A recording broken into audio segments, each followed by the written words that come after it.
Alright guys, in the previous episode we actually left off barely completing Dragonstar and finishing off free to play and exploring a little bit of the pay to play world a bit to see what kind of things we could actually do and what activities we actually go for. In this video I think the main goal is actually going to be to go ahead and get some very huge unlocks. You guys may be seeing it, but I am also wearing a Dragon 2H sword here. So we just actually unlocked this. It was around like 200k to actually go ahead and buy from after completing the Lost City quest. And on top of that we actually also finished a lot of different goals. So we actually got our stats very high now. We're about base 60 stats now besides our strength. We got our defense actually to 70, so we're actually able to wear tier 70 power armor, which means we will soon enough be going for bandos, hopefully, once we get a few other power armor equipment upgrades in this video. But for now, we're going to be rocking some Dragon 2H sword. We do also have Dragon longswords in the bank, but those could actually upgrade them all the way to tier 70 by using the Wilderness Hilt that we will later get with Muddy Keys via the muddy chest in the wilderness. But in this video, our main goal is going to be to continue getting some upgrades. Real quick before the video starts, I have a small goal of actually reaching 1,000 subscribers by the end of the year. So if you guys are enjoying the content, please leave a like, comment, or even consider subscribing to help support the channel. Thanks, and I'll catch you guys in the next one. You know, I was actually looking up the very different types of armors that we could actually wear right now on the wiki, and it says right now the best armor we could actually go for is going to be rock shell, more specifically superior rock shell armor. But in order to do that, we actually have to get base rock shell armor to begin with. So that means we're going to have to actually complete the Fremnik Trials quest, since that will actually give us access to, I believe, Waterbirth Island. And from there, we can actually get the materials or the actual items themselves to actually drop from the monsters there on the island. So currently the goal is going to be finish Fremnik Trials, grind out this rock shell so we get the base armor, and then head over to the wilderness to hopefully try to get some Fremnik upgrade patches and use those on the rock shell armor itself to upgrade it to a tier 65 variant, since I don't think we're going to be able to go ahead and take down bandits with just rune armor at the moment. I think we'll probably end up dying if we actually try to do that at all. Alright, so we actually ended up finishing up the Fremnik Trials quest, and because we finished up that quest, we actually ended up going and grinding some rock shell armor that we actually needed to get there, which required us just AFKing some rock crabs and some Dagonauts there on the Waterbirth Island, which I actually just, went ahead and just skipped actually going through that part because, you guys didn't want to see me just AFKing for a couple of hours, but we did manage to get ourselves the full set of rock shell armor.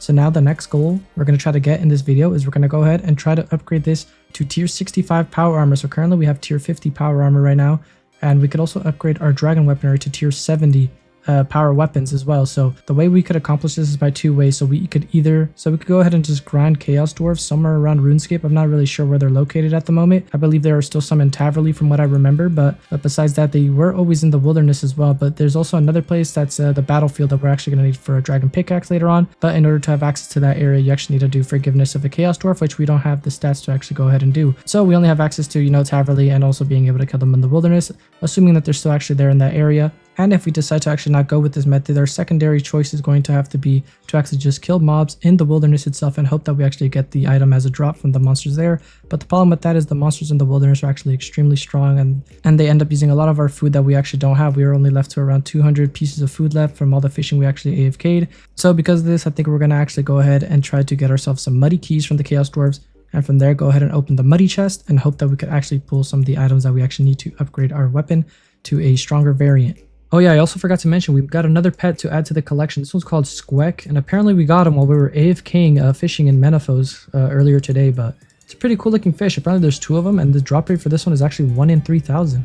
Okay, so I've kind of just been AFKing here at Hellhounds in hopes of trying to get some sort of a wilderness item drop here in the drop table, when I kind of figured I should probably try to do some token farming for dungeoneering, just because there's a lot of items that we could actually get inside the dungeoneering store that will be very useful for our account. Like for example, we could get a melee bonus amulet there that gives us like plus 24 strength bonus, or just plus 24 melee bonus in general to our damage. So that's pretty big. I mean, right now we only got 8. And then what we could also get is we could get the bone crusher alongside the, I think it's like the split dragon tooth necklace or something like that. And what those two items do is actually you could kill things like such as hellhounds who drop a lot of bones, as you guys can see here in the top left corner. The bone crusher will go ahead and just crush all these bones for us, and the zealot amulet will actually provide us with 10 prayer points for every single bone that we actually crush. So with that, we could essentially have infinite prayer while we're just here AFKing, and we could also be getting our combat stats up because I want to get them as high as possible, because in the next video I want to go ahead and tackle General Grador. Guys, it finally happened. We finally got our first drop. We're going to be able to upgrade our rock shell armor to tier 65, I believe it is. Let's go ahead and see if we could do that to the rock shell plate right now.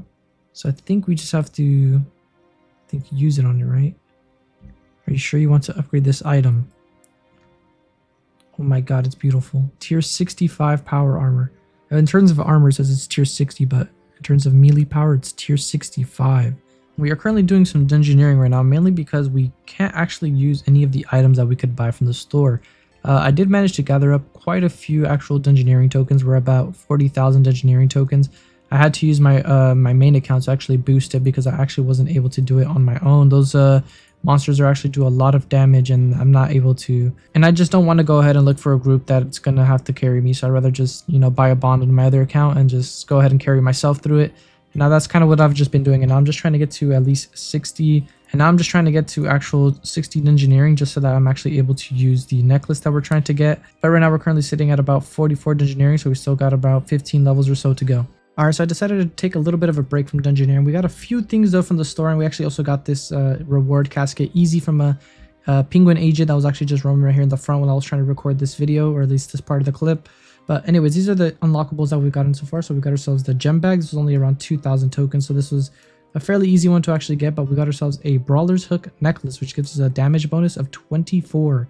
And another thing we got that's pretty major is the Bone Crusher. Since we're going to be probably AFKing Hellhounds a lot while we're trying to get the upgrades for our equipment, this is actually going to give us a lot of passive prayer XP. Now, preferably, I would also like to get the Charming it before going back there, but that's 100k tokens. And I'm a little bit burnt out of doing dungeoneering all day, so I'm going to go ahead and AFK some Hellhounds, and I'll be back if I get any drops from there. Alright guys, we actually just finished the Wilderness Easy Diaries. You know what that means? That means we could go to Edgeville and claim ourselves a lamp that's around 20,000 experience, and we're going to dump that into agility because I hate training this skill. I believe you talked to Mr. X to actually claim this. To claim this lamp here. Let's go ahead and see task system. Can I claim any rewards from you? There it is. Oh, we actually got the wilderness sword too, actually. Oh, we're in a free-to-play world. Let's go ahead and hop into a members world and see how much XP we actually get. It should be 20,000 though. Okay, let's see, one lamp into agility here, 10,000 XP. All right, so that's 20,000 experience. What level do we get now? We gain 2 levels. We're now level 48. So that's 2 less levels we actually need to train into agility. Bro, look at all these beautiful upgrades you could get here in the store, man. There's so many good things that we could actually buy here. I think one of the first things actually when I try to go for is actually the Charming it, but that's also one of the most expensive ones. It's 100,000. It's 100,000 tokens to actually get this item, but I think it's well worth it because now whenever we're slaying, we're always going to be able to just collect some charms on the side and we don't even have to pay attention to it. There's also a lot of weapons that we could actually get. I actually forgot that this store had weapons, so it has tier 80 weapons. The only problem with this is that we can't, I don't think you could actually augment the chaotic weapons though, so I think that's the only downside to it, but I mean that doesn't really matter. They're still pretty strong, so if we just want some base 80 weapons, these are definitely some go-tos we should probably try to look out for. Alright guys, we finally hit 56 agility, and you know what that means? It means it's time for some cringe questing. So I'll be back with a little montage of me completing some quests.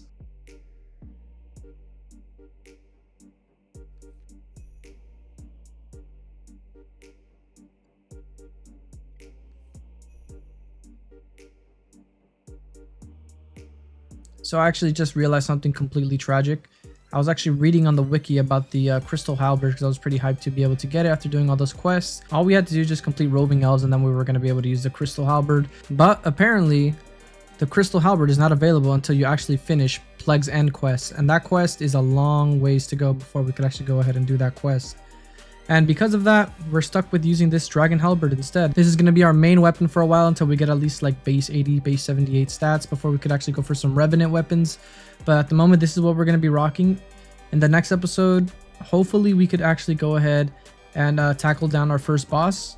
That's probably going to end up being General Grador, so hopefully next video we could start getting some more major upgrades. We also still need to go for a fire cape, so that may also be next video too. So, and before this video ends guys, let me know, do you guys prefer me to take longer on these videos but progress more on the account, or do you guys want like smaller updates so that the videos don't take so long to actually make? So like since the last episode, my account has actually jumped a lot from where we were. We have a lot of like base 40 stats, base 50, you know, we've made a lot of progress.